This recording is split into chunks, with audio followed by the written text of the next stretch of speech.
Ukraine launched drone attacks on 10 Russian regions. This was the largest drone attack ever. On the night of March 11, the Ukrainian Armed Forces launched the most massive drone attack on Russian regions, including Moscow. In the Moscow region, one person was killed as a result of falling drone debris.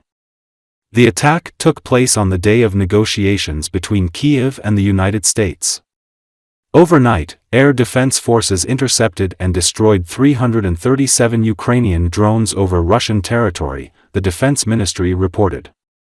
Of these, 91 drones were shot down over the Moscow region, 126 drones over the Kursk region, 38 drones over the territory of the Bryansk region, 25 drones over the territory of the Belgorod region, 22 drones over the territory of the Ryazan region, 10 drones over the territory of the Kaluga region, 8 drones over the territory of the Lipetsk region, 8 drones over the territory of the Oryol region, 6 drones over the territory of the Voronezh region, 3 drones over the territory of the Nizhny Novgorod region.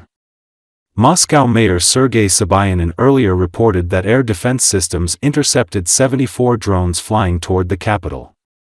He called it the largest drone attack on Moscow. In the Moscow region, 1 person died and 2 were injured when a drone fell. This happened in Domodedovo in the parking lot of the Miratorg distribution center. In total, 8 people were injured in the Moscow region, said Governor Andrei Vorobyov. According to Vorobyov, reports of drones came from Kolomna, Zaraysk, Serebryanye Prudy, Serpukhov, Ramenskoye, Voskresensk, Lukhovitsy, Bronnitsy, Domodedovo, Leninskoye, Podolsk, Elektrostal and Kotelniki. Due to the drone attack, flights have been suspended at Domodedovo, Sheremetyevo, Vnukovo and Zhukovsky airports. Restrictions have also been introduced at Strigino Airport in Nizhny Novgorod and Tunoshna Airport in Yaroslavl. The attack took place on the day when negotiations between Ukrainian and US delegations were to take place in Saudi Arabia, the first public contacts between representatives of the two countries after the spat between Presidents Volodymyr Zelensky and Donald Trump in the White House. Вот он, брать. Вот он. Тварь. Вот он летит.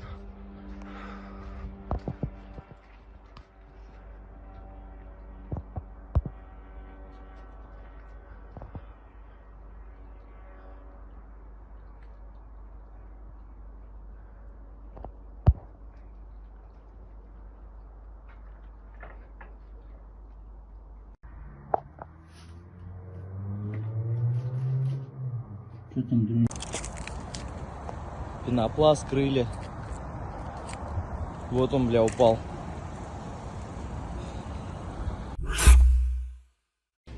Ukraine continues attacks on Crimea. The peninsula was hit again by drones. In this case, the Atesh partisan group sabotaged a railway line linking parts of occupied Crimea with the front line in Zaporizhia Oblast, disrupting Russian supply lines, the group claimed via telegram. An operative burned down a relay cabinet near the village of Stolbov in occupied Crimea, Atesh said, posting undated video footage of the alleged sabotage. The operation aimed to disrupt Russian military logistics, Atesh reported.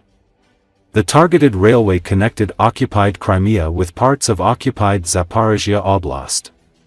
Russian military expert Vitaly Kyslyev said that extensive drone and missile attacks on Crimea, Donbass, Novorossiya, and other regions of Russia may indicate that the US government has not stopped supplying weapons to Ukraine. The US can say that they are stopping supplies, etc. This is a lie. Let's look at our observations from different regions of Russia over the past 24 hours, the amount of ammunition flying from the Ukrainian side, attacks by drones.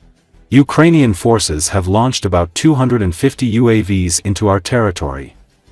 Today, the Crimean Peninsula is simply under attack by drones, both air and ground, day and night. The hypocrisy of the West is showing its true colors, he said.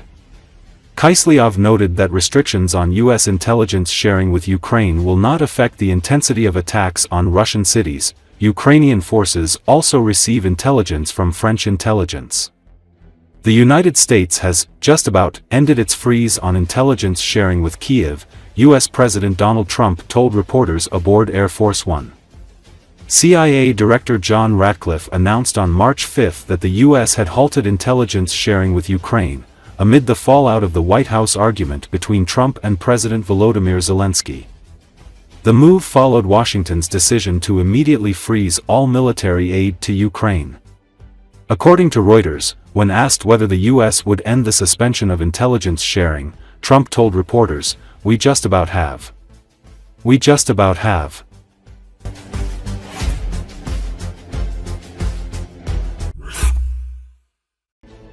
Russian forces are collapsing the northern part of the Ukrainian salient in Kursk Oblast following several days of intensified Russian activity in the area.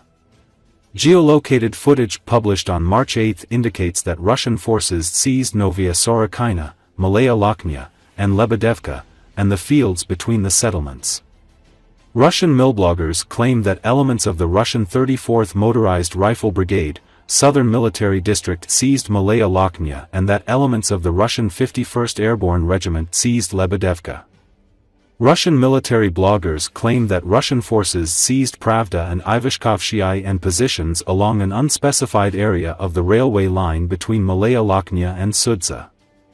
Russian millbloggers claim that elements of the Chechen Akhmet Spetsnaz and 30th Motorized Rifle Regiment, Leningrad Military District participated in the seizure of Kabatkin and Pravda and that additional elements of the Russian 106th VDV Division are advancing into Kazakya Lokhnya from Lebedevka. It is claimed that Ukrainian troops hold limited positions in Malaya Lokhnya, Cherkaskoye Porknoy, and Martinovka, but that most Ukrainian forces have withdrawn from positions in the northern part of the salient towards Kazakya Lokhnya and Sudza.